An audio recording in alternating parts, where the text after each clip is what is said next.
الحمد لله الذي أنزل على عبده الكتاب ولم يجعل له عوجا قيما لينذر بأسا شديدا من لدنه ويبشر المؤمنين الذين يعملون الصالحات أن لهم أجرا حسنا ماكثين فيه أبدا وينذر الذين قالوا اتخذ الله ولدا ما لهم به من علم ولا لآبائهم كبرت كلمة تخرج من أفواههم إن يقولون إلا كذبا فلعلك باخع نفسك على آثارهم إن لم يؤمنوا بهذا الحديث أسفا إنا جعلنا ما على الأرض زينة لها لنبلوهم أيهم أحسن عملا وإنا لجاعلون ما عليها صعيدا جرزا أم حسبت أن أصحاب الكهف والرقيم كانوا من آياتنا عجبا إذ أوى الفتية إلى الكهف فقالوا ربنا آتنا من لدنك رحمة وهيئ لنا من أمرنا رشدا فضربنا على آذانهم في الكهف سنين عددا ثم بعثناهم لنعلم أي الحزبين أحصى لما لبثوا أمدا نحن نقص عليك نبأهم بالحق إنهم فتية آمنوا بربهم وزدناهم هدى وربطنا على قلوبهم إذ قاموا فقالوا ربنا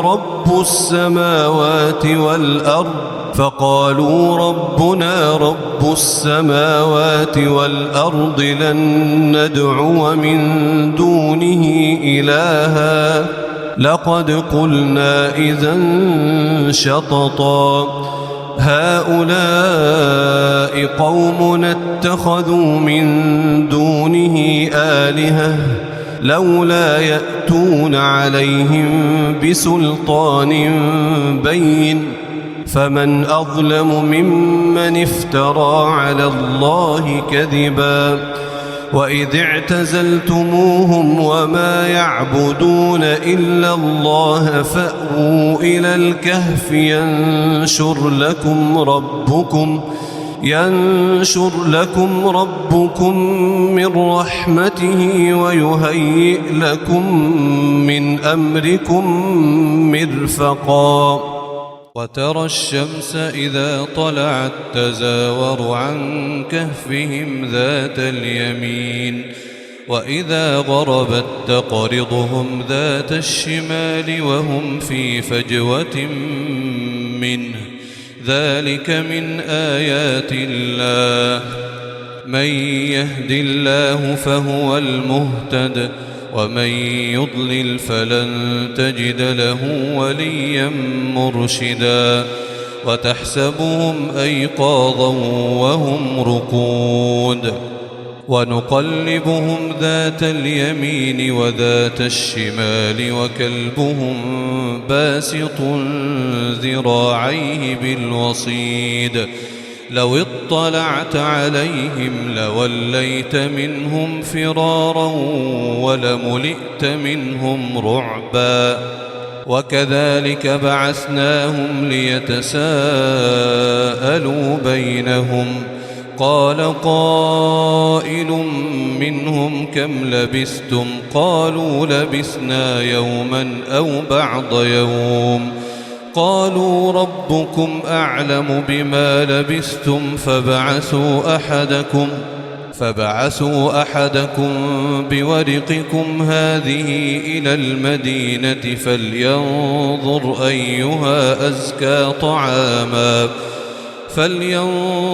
أيها أزكى طعاما فليأتكم برزق منه وليتلطف ولا يشعرن بكم أحدا إنهم إن يظهروا عليكم يرجموكم أو يعيدوكم في ملتهم ولن تفلحوا إذن أبدا وكذلك أعثرنا عليهم ليعلموا أن وعد الله حق وأن الساعة لا ريب فيها إذ يتنازعون بينهم أمرهم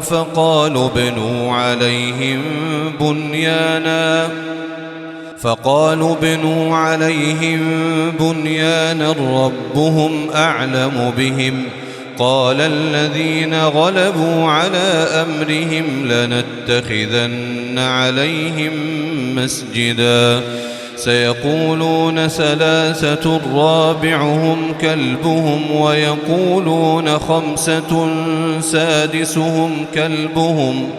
ويقولون خمسة سادسهم كلبهم رجما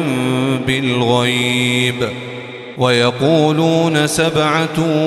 وثامنهم كلبهم قل ربي أعلم بعدتهم ما يعلمهم إلا قليل فلا تمار فيهم إلا مراء ظاهرا ولا تستفت فيهم منهم أحدا ولا تقولن لشيء إني فاعل ذلك غدا إلا أن يشاء الله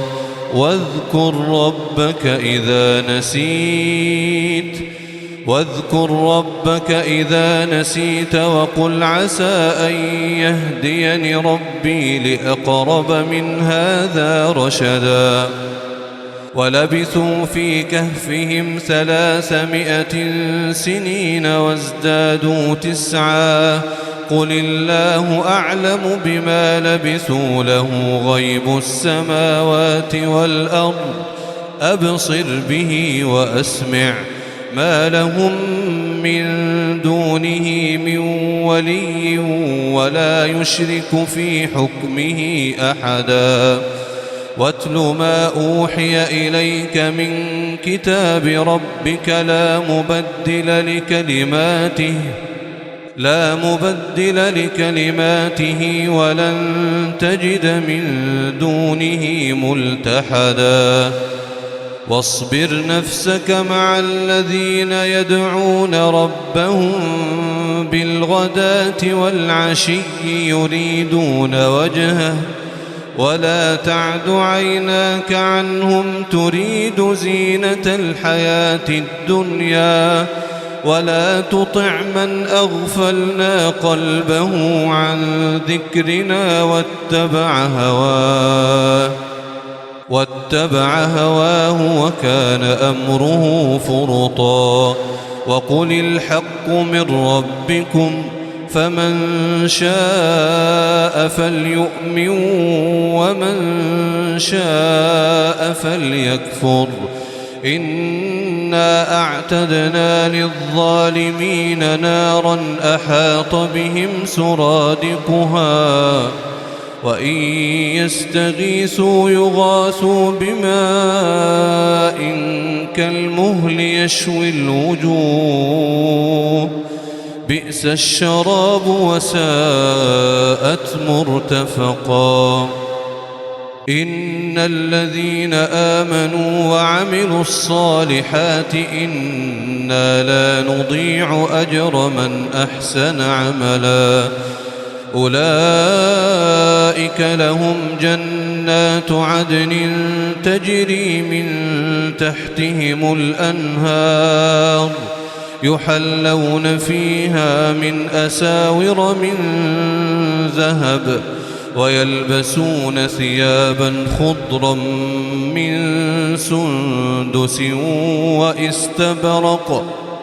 متكئين فيها على الأرائك نعم الثواب وحسنت مرتفقا. واضرب لهم مثل الرجلين جعلنا لأحدهما جنتين من أعناب وحففناهما بنخل وجعلنا بينهما زرعا كلتا الجنتين آتت أكلها ولم تظلم منه شيئا وفجرنا خلالهما نهرا. وكان له ثمر فقال لصاحبه وهو يحاوره أنا أكثر منك مالا وأعز نفرا. ودخل جنته وهو ظالم لنفسه قال ما أظن أن تبيد هذه أبدا وما أظن الساعة قائمة ولئن رددت إلى ربي لأجدن خيرا منها منقلبا. قال له صاحبه وهو يحاوره أكفرت بالذي خلقك من تراب ثم من نطفة ثم سواك رجلا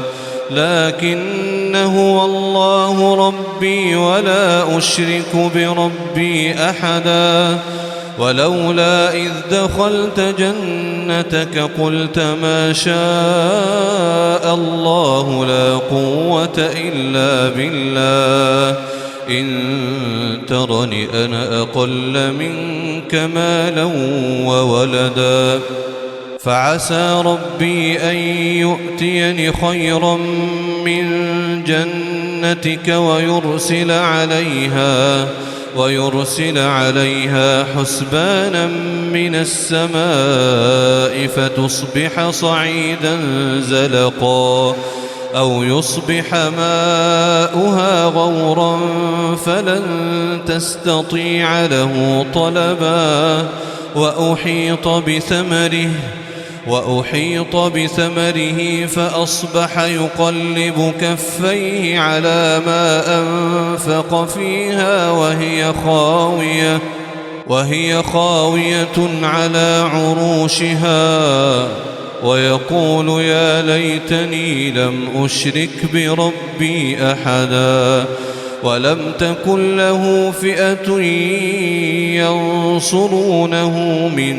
دون الله وما كان منتصرا. هنالك الولاية لله الحق هو خير ثوابا وخير عقبا. واضرب لهم مثل الحياة الدنيا كماء أنزلناه من السماء فاختلط به نبات الأرض فأصبح هشيما تذروه الرياح وكان الله على كل شيء مقتدرا. المال والبنون زينة الحياة الدنيا والباقيات الصالحات خير عند ربك ثوابا وخير أملا. ويوم نسير الجبال وترى الأرض بارزة وحشرناهم فلم نغادر منهم أحدا وعرضوا على ربك صفا لقد جئتمونا كما خلقناكم أول مرة بل زعمتم أن لن نجعل لكم موعدا ووضع الكتاب فترى المجرمين مشفقين مما فيه ويقولون يا ويلتنا ما لهذا الكتاب لا يغادر صغيرة ولا كبيرة إلا أحصاها ووجدوا ما عملوا حاضرا ولا يظلم ربك أحدا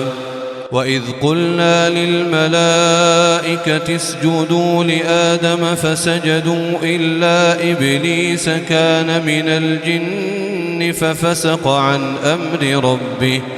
أفتتخذونه وذريته أولياء من دوني وهم لكم عدو بئس للظالمين بدلا ما أشهدتهم خلق السماوات والأرض ولا خلق أنفسهم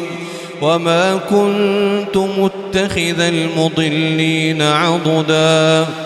ويوم يقول نادوا شركائي الذين زعمتم فدعوهم فلم يستجيبوا لهم وجعلنا بينهم موبقا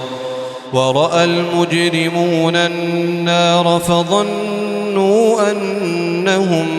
مواقعوها ولم يجدوا عنها مصرفا ولقد صرفنا في هذا القرآن للناس من كل مثل وكان الإنسان أكثر شيء جدلا وما منع الناس أن يؤمنوا إذ جاءهم الهدى ويستغفروا ربهم إلا أن تأتيهم سنة الأولين أو يأتيهم العذاب قبلا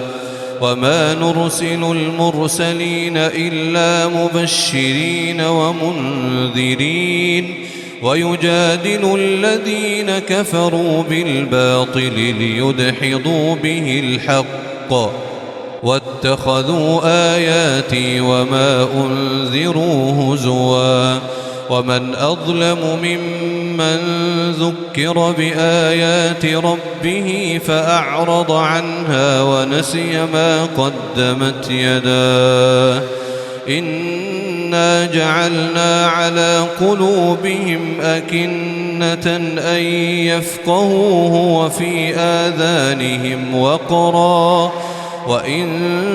تدعهم إلى الهدى فلن يهتدوا إذن أبدا وربك الغفور ذو الرحمة لو يؤاخذهم بما كسبوا لعجل لهم العذاب بل لهم موعد لن يجدوا من دونه موئلا وتلك القرى أهلكناهم لما ظلموا وجعلنا لمهلكهم موعدا وإذ قال موسى لفتاه لا أبرح حتى أبلغ مجمع البحرين أو أمضي حقبا فلما بلغا مجمع بينهما نسيا حوتهما فاتخذ سبيله في البحر سربا فلما جاوزا قال لفتاه آتنا غداءنا لقد لقينا من سفرنا هذا نصبا قال أرأيت إذ أوينا إلى الصخرة فإني نسيت الحوت وما أنسانيه إلا الشيطان أن أذكره واتخذ سبيله في البحر عجبا قال ذلك ما كنا نبغ فارتدا على آثارهما قصصا فوجدا عبدا من عبادنا آتيناه رحمة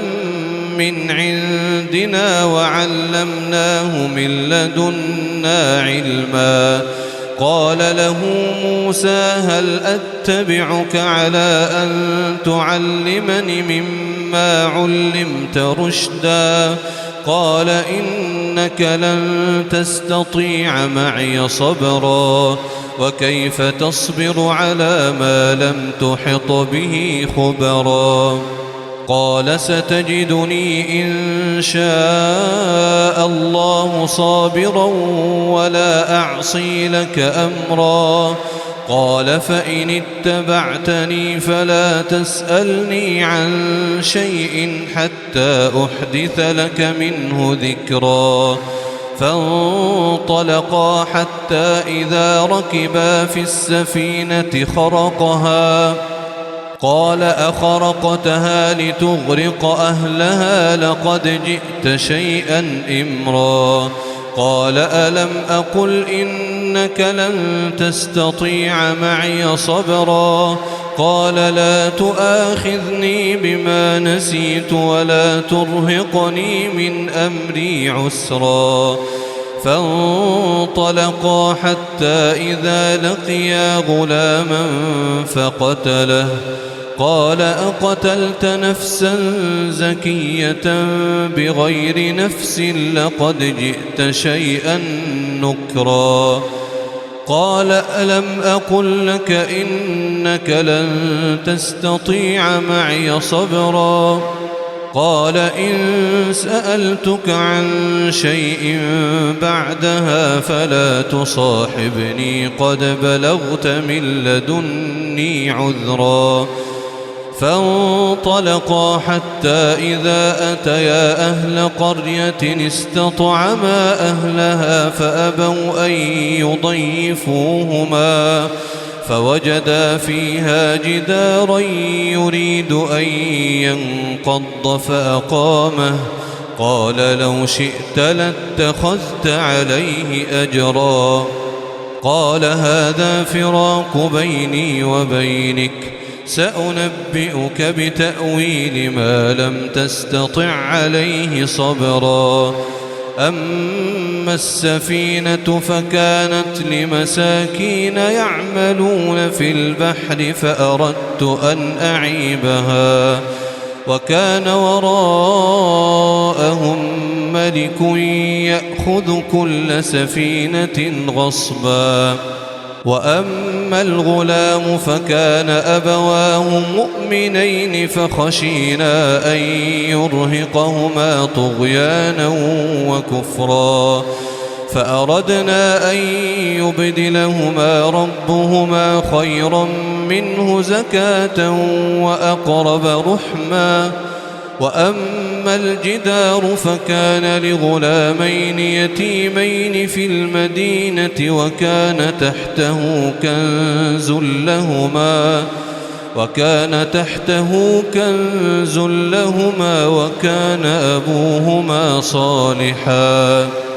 وكان أبوهما صالحا فأراد ربك أن يبلغا أشدهما ويستخرجا كنزهما رحمة من ربك وما فعلته عن أمري ذلك تأويل ما لم تسطع عليه صبرا ويسألونك عن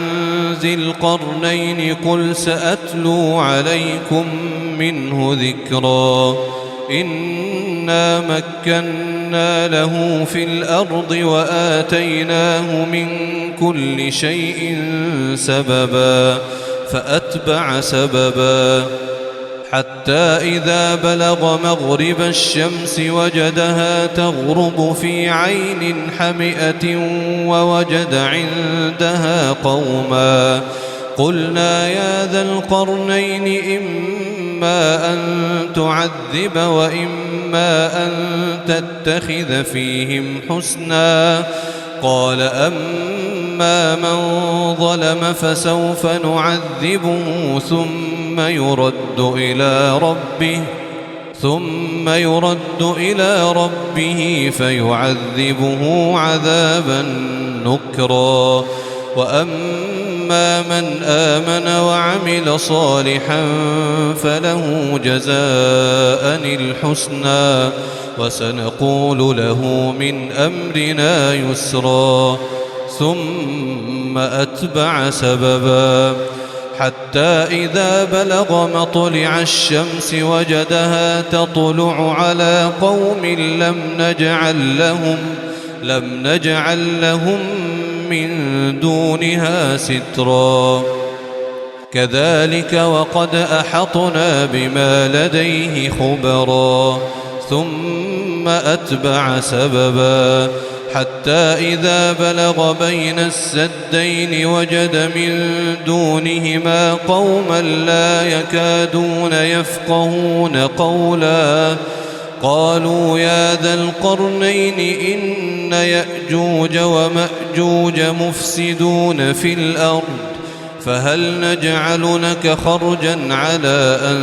تجعل بيننا وبينهم سدا قال ما مكني فيه ربي خير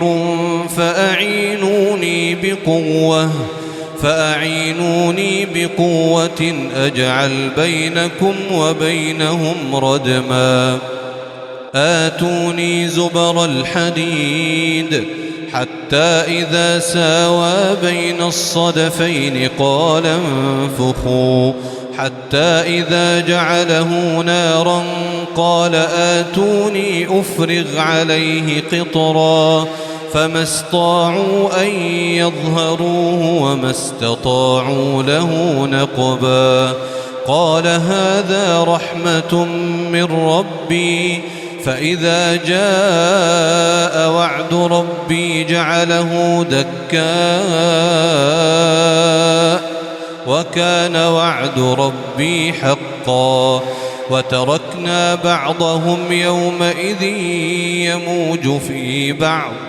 ونفخ في الصور فجمعناهم جمعا وعرضنا جهنم يومئذ للكافرين عرضا الذين كانت أعينهم في غطاء عن ذكري وكانوا لا يستطيعون سمعا أفحسب الذين كفروا أن يتخذوا عبادي من دوني أولياء إنا أعتدنا جهنم للكافرين نزلا قل هل ننبئكم بالأخسرين أعمالا الذين ضل سعيهم في الحياة الدنيا وهم يحسبون أنهم يحسنون صنعا أولئك الذين كفروا بآيات ربهم ولقائه فحبطت أعمالهم فلا نقيم لهم يوم القيامة وزنا ذلك جزاؤهم جهنم بما كفروا واتخذوا آياتي ورسلي هزوا إن الذين آمنوا وعملوا الصالحات كانت لهم جنات الفردوس نزلا خالدين فيها لا يبغون عنها حولا قل لو كان البحر مدادا لكلمات ربي لنفد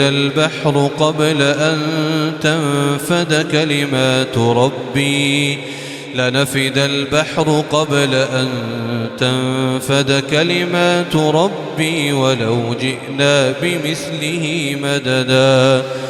قل إن إنما أنا بشر مثلكم يوحى إلي أنما إلهكم إله واحد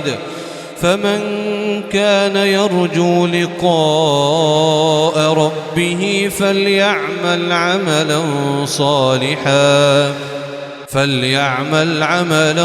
صالحا ولا يشرك بعبادة ربه أحدا.